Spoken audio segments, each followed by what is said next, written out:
Greetings, subjects. I'm the great and benevolent Overlord Wrath, Emperor of the United Nation world of Terra, protector of her satellite Luna, and sovereign ruler of the system's Sol. Today, instead of streaming Mass Effect, you might have been able to guess by looking at the image in front of you, I'm going to be reading you a story about Ellie. That picture, if you don't know, that's Ellie. This is a story that I wrote. It's called Origins of the Morticide, a love story and a tragedy by C.V. Wrath. Then on the title page there's my signature in Elvish, my Elvish, not Tolkienian, although it's inspired. Anyway, also this is spelled wrong, but there's a reason for that. And then it has the dedication to the Imperial Consort, because what else would I dedicate a book to? So I figured I would just read you guys the first chapter here. Chapter 1. Would you dance with me? Please. I had heard of her arrival some time ago. She was a foreigner, an outsider, not to be trusted. She never did anything of use, at least not from what I had heard. She seemed mostly interested in the blacksmith, pestering him for permission to modify his forge. Her companion, while also foreign, had settled down within a day of his arrival. He was usually writing a little book, but when he wasn't, he helped others happily with their tasks. He, no doubt, was why she was here tonight at the festival. And I guess that was just as well. I'd never seen her before now, except maybe once as a dark shape flitting into the forest. Now she was standing before me, with her eyes gleaming like gold as she asked me to dance. Well, it isn't customary to ask a lady to dance. Her smile fell as I spoke, and I got the sudden feeling that the look of confusion which followed was meant to hide something. Sadness? Disappointment? But Shelley said I could ask someone to dance, and you haven't asked anyone, and nobody's asked me, so I figured I'd go first. She seemed unaware of the eyes staring at us, boring into me. The elder of the village, my parents and brother, she might have been blind to it, but I felt the weight of their gaze on me. I looked at her, still hopeful and eager, at her companion, just still sitting and writing, at my family, taut as a bowstring, and finally, at the field of dancing partners. I started to sigh, but a mischievous thought entered my heart unbidden. I suppose he was right. You are a lady and have the right to ask. And as you have asked, it would be rude of me to refuse. I held out my hand as I stood, and she took it in her arm. The warm grip of her 6 fingers felt unfamiliar, but not wrong. The elder in my family could stare all they wanted, but we were going to have this dance, custom be damned. She was remarkably graceful, lighter on her feet than I'd ever known possible, and she flickered like a candle flame through several movements I recognized from different dances. Before I knew it, we had a rhythm of our own, and were more in step than any other couple present. I spun myself in close, her heat intoxicating as it enveloped me with her embrace. Where did you learn to dance like this? I asked breathlessly, looking up to find those golden eyes fixed on me, shining with, well, it wasn't clear what, but it was playful and energetic and innocent, and whatever it was, I felt something to mirror it, stirring in my heart. Here, I think. I'm never sure I'm learning anything for the first time, but they don't have anything like this where I'm from, so I've been watching. There was a brief pause in her speech, but not her dancing. Do you think I should have watched longer? Provider bless me, she actually looked worried.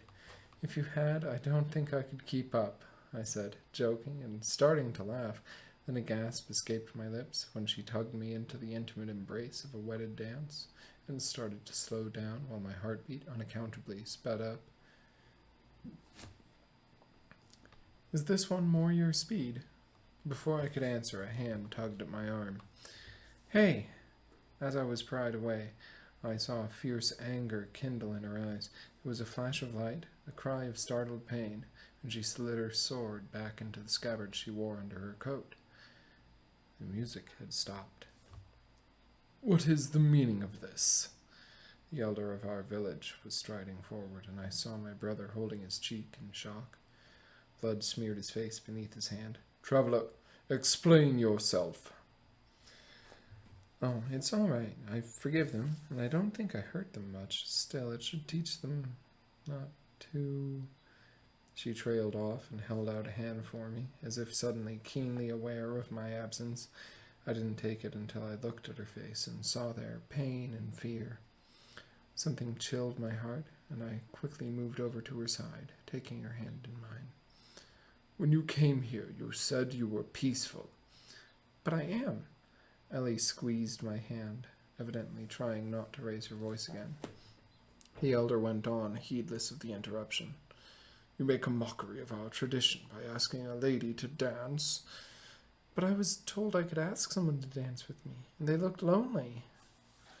"Not only that, but you embrace her as a man embraces his wife." "I saw lots of people dancing like that tonight." As I looked up at her, I saw that she had tears in her eyes, but her jaw was set. "And you draw steel on her own kin." Ellie started to respond, but stopped short. "Wait, what?" I hurriedly whispered in her ear while the elder sputtered, beside himself with rage. "My brother." Ellie just gave me the same blank stare she had when the elder called him my kin. "My parents' son?" I ventured, with no more success than before.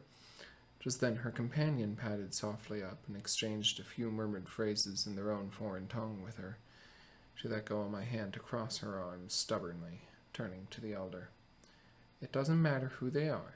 They laid hands on someone without consent. Where I'm from, they would have lost their hand."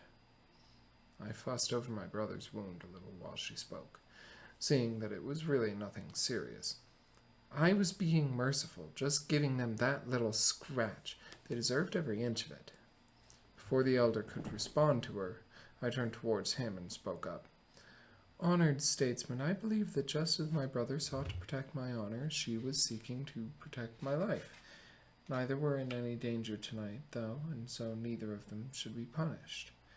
Please, let the traveler be." A long, tense silence followed, but even though he was, as expected, rather old-fashioned, our elder also prided himself on being just and merciful. Eventually he let out a long sigh and leaned on his staff. "I suppose you may be right. Traveler, my name is Ellie." She was standing defiant, a fire in her eyes. "Ellie, then. We will forgive your ignorance this time. But if you are to remain welcome here, then you need to learn our ways and respect our customs." Now her companion stepped forward, raising his little voice to clear the murmuring around us. "She will, and your wisdom is appreciated. Even among us, she is unusual."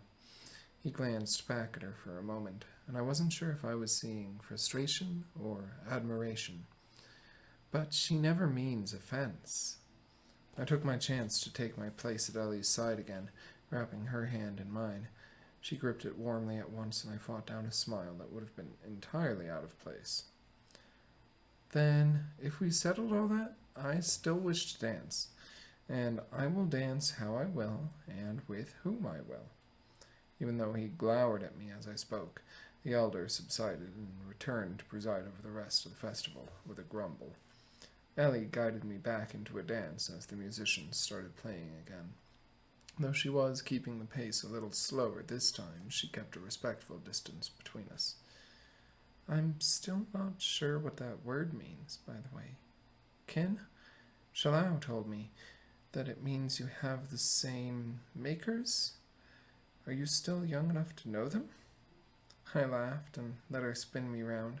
Despite being as obviously feminine as I was, she was taking the role of a man in our dance for now. "Of course. They're back there, the ones staring at us like we're naked in public." I looked up at Ellie as something occurred to me. "Why? Have yours passed on?" "Oh, I don't know where they are, if that's what you mean." "They're on their own journey. Have been for eons, probably." I wasn't sure, but decided to take this strange answer as a yes. Oh, I'm sorry. They must have been good people, though, to raise you. She smiled and shrugged. Probably are, yeah, but I don't know for sure. I can only remember back about, I think, 100 cycles of the seasons. How many is 100 again? In dozens? I furrowed my brow, not sure she was reckoning right. 8 or 9 dozens, at a guess, but you can't be that old. I can only reckon my own years as less than 2 dozen. I saw her flick her ears when I called her old, and she huffed under her breath. Old? I'm most certainly not old. We don't get old. That's for animals and tools and trees. Old.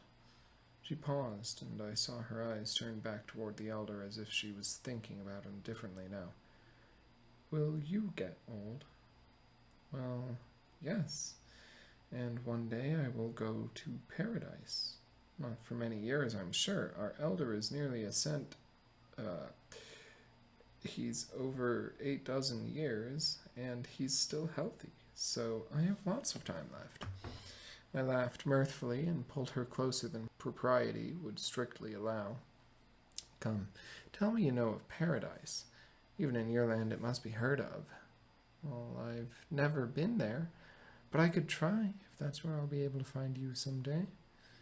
Her words were strange, but more warm than anything else.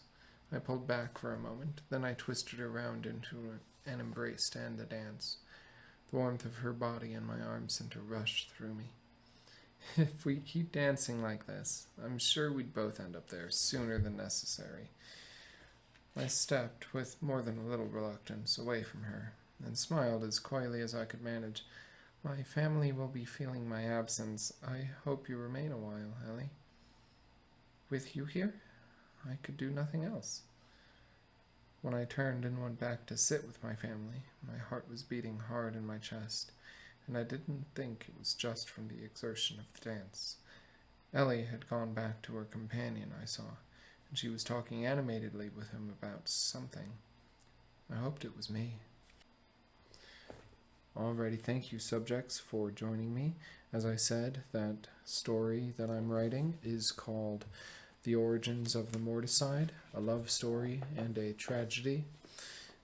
And I'm going to keep writing it. I am in the beginning of the 7th chapter right now, as far as writing goes.